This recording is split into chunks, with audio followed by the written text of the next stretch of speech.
Hello, folks. Welcome back to Wuthering Waves. So, I've been challenging more holograms. I've been exploring more areas, and I want to tell you, I like the holograms. They're cool.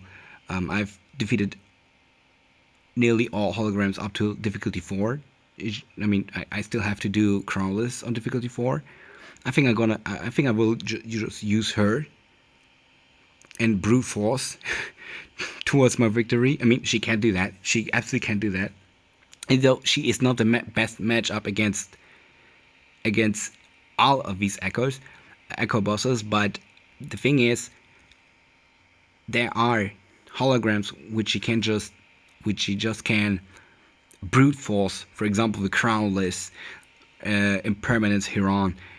Perhaps there will be more holograms that she will just be able to brute force. I mean, she isn't the fastest. You see that? No? She's the fastest, but I mean, she's good at parrying. Overall, she's good at parrying, and she makes up for her slower speed, slower attacking speed. She makes up for that with her being able to generate a shield and heal herself. So that's why you can't just tank a few attacks and keep on attacking. Of course, you shouldn't tank everything because you will screw up. However, she can get in a few hits and keep on. Absolute self-sustainable. She is the definition of sustain. But you need to keep in mind that you need to build her right. Like high energy regime, high crit rate. She needs like 70%. I suggest getting like 70% crit rate. That's very important. If you can manage to get lots of crit damage, do it. But you got RNG here, so you will have to. You will have some junk every now and then. But keep in mind, higher attack up to 135 145 energy regime, 70%, around 70% crit rate, and 215% crit damage will be fine for her, really good. And she will become a very good unit, really good unit. I think most people are sleeping on her because I think some people haven't quite understood how a kit works. But once they do, will understand how much value she has, and she can also provide something to the team. If you got someone who, for example, I'm just using her because of that. Like I just proc this echo skill, and then I just, if I need that, of course, I just switch back to her and do the heavy attack, meaning that the first 3 attacks will be reduced to 0. Like she won't even, the first 3 hits will be 0 damage. It's crazy. If you invest in her, she will be a great unit. Still weaker than main DPS that solely focuses on dishing out damage. But overall, she provides value and she isn't trash. That's what I'm saying. Compared to mid Charo, Kal Charo, who is like absolutely worthless. I mean, he's worthless. When people start coping and say, you can play with him, you're just a skill issue. There's this new electro unit who's gonna blow Kal Charo out of the water.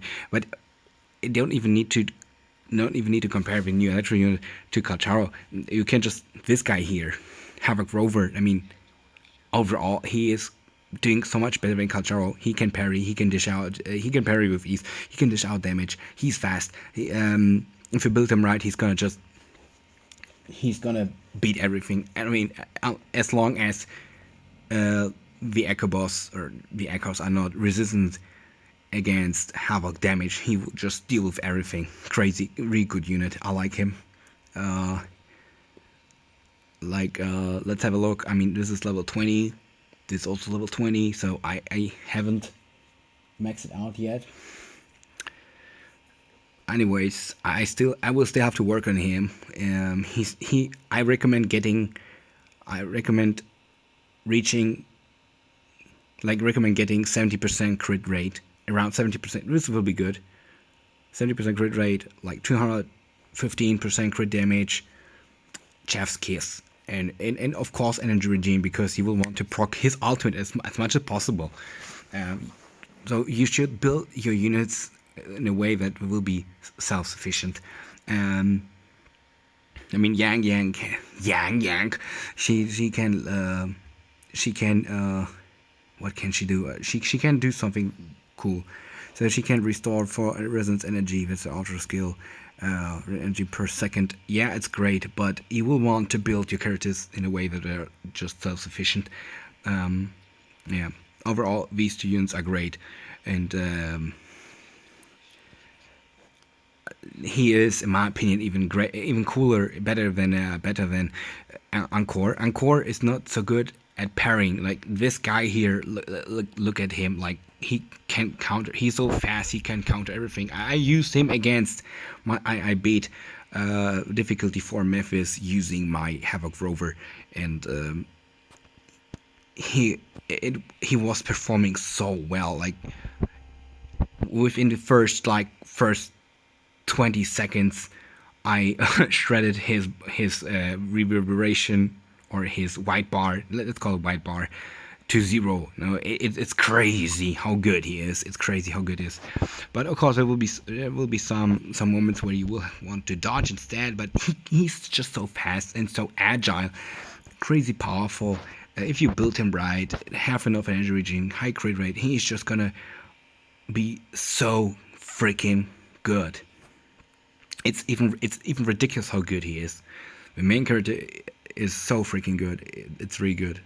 I mean, I like it. I do honestly like it that he's so good.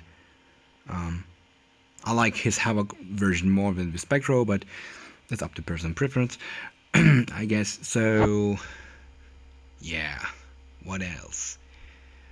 What else? So much about characters and holograms. So the locations are also not bad here. I think the area designs, the environment here, it's cool. What this game is lacking in is in I will say it like this: there is enough lore. There's enough lore, yeah, but I think Kuro Games doesn't focus too much on storytelling and world building, especially the beginning. The beginning was outrageous. It was like, oh my god, I was like, this is like a bit weird, and I don't really like the. Let me tell you the way it is. The dick writing of the main character, it was like, it felt so rushed, so forced and so rushed. Really, it's, some people will be like, I don't like it, you know. It's kind of cringe. I think that Kuro Games should have kept some stuff from the CBT, for example, from CBT 1 and 2. Like they shouldn't just have. Let me tell you something. Sometimes you just have to get on with your vision. Sometimes you just have to get on with your vision. You just do it, you know. And sometimes you don't. Sometimes you shouldn't give a fuck about what the community is thinking, because the community can tell you want this, you want that, and this, and you might get confused. So I think Kuro Games should get on with a vision and not always listen to the community. Not always. So much about this. What next? I forgot what I wanted to say. Yes, here. Now I remember. So I do hope that Kuro Games will focus also more on the storytelling, because there are things in this game. For example, there are these stony figures. I think you have seen them too. Like, there are in that area where you can find the Inferno Rider, and there are also here in this place are also a few of them. And I think that Kuro Games should explain more, should explain more about the world and focus less on the main character, because when you only dick ride the character, it's starting to get old. You should like focus more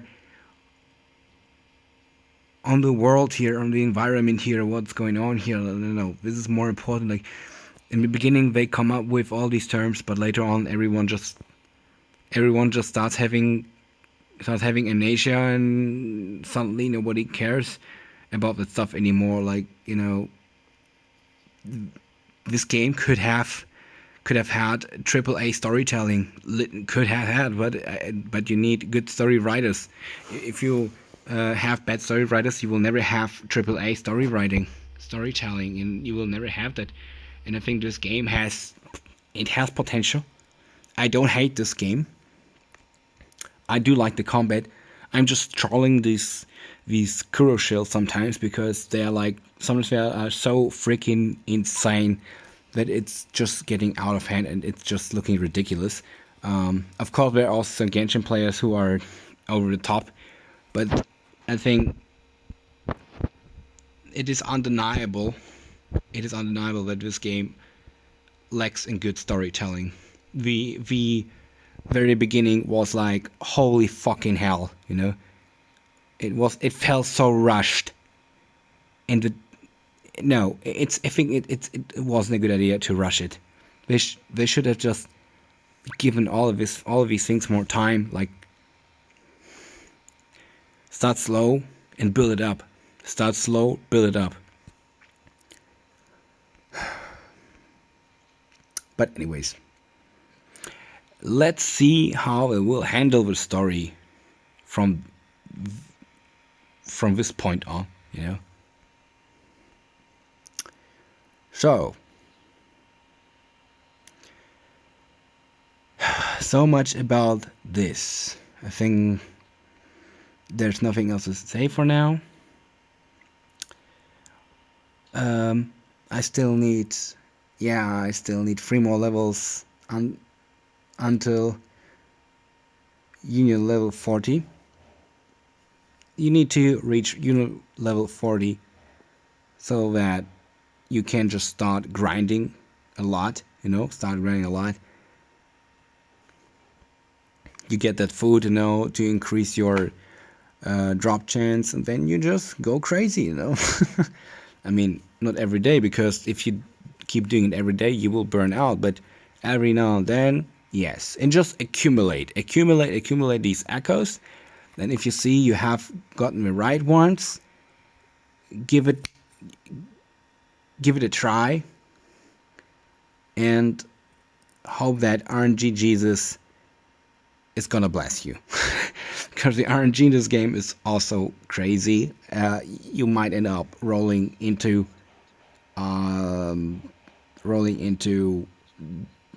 defense and HP. I mean, for some characters, HP might be great. For example, for Baizha, but for people, for characters like Rover, defense okay, but HP nah. But even, I mean, if you are good at dodging and countering, you really don't need that. I mean, you might get hit once or twice, but you know, you will want to focus on attack, crit damage, crit rate, and recharge. So yeah. Have fun grinding, and let's see what Kuro Games will deliver next. See you next time. Here is it.